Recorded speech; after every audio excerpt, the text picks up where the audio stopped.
Okay, on this 2012 4Runner, it took me a little bit to figure out exactly what was going on.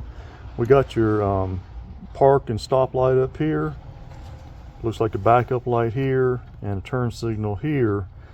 And we were missing the brake light signal up here. It comes in on this blue wire in the plug. I checked it, we had power. I did a drag test. The drag test is fine. But anytime I wiggled the connector in here, the light would flicker off and on.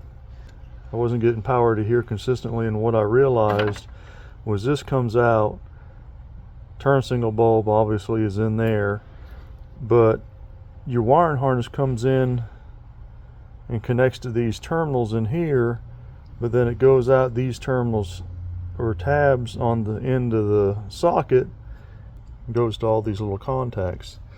So what I had to do is I had to bend these up just like I did on this one up here, but I bent them up so that we would have good connection. And I'm also going to do a quick, let's see, scrape to make sure there's nothing on there.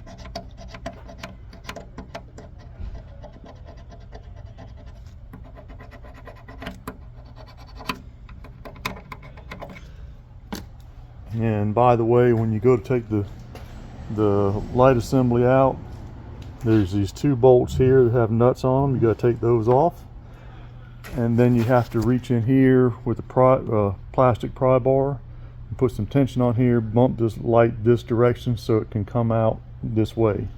It has to pull straight up. Well, it doesn't go straight out, it pulls out kind of at an angle that matches this angle right here. It matches that angle right there. Hopefully you can see that. But anyways, I think I finally got it figured out, and that's time to get her back together and test it out.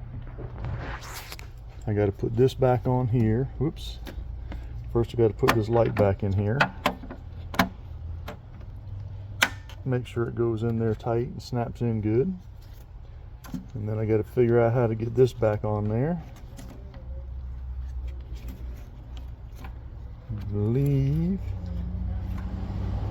I believe I don't know what I'm doing here. 14 times I'll finally figure out how it goes. Alright, that's the way that goes. Now I got to worry about getting it stuck back in the hole and putting the bolts back in, or the nuts back on. This cover, if you'll notice, one side's got little cutouts, and when it's in there, let's see if we get some light on this thing. There's two little hooks right there. You slide under the edge and then snap it in place. When you're looking at it to take it out, you'll notice on the inside edge here, you can stick it in there, stick a screwdriver in there and pop it out. You can do it top and bottom, or just get it at one end and pull it. But I did one side, and I'm fixing to do the other side.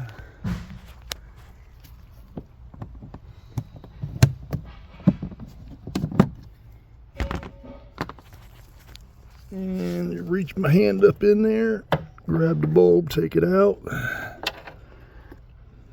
And that bulb doesn't look as bad, but I'm going to go ahead and change it out anyways.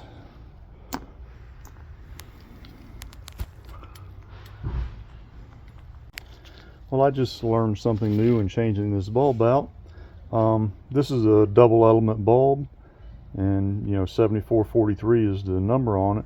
And I was having a hard time getting it in one-handed, and I thought I was doing something wrong. Well, it turned out I had picked up the wrong bulb.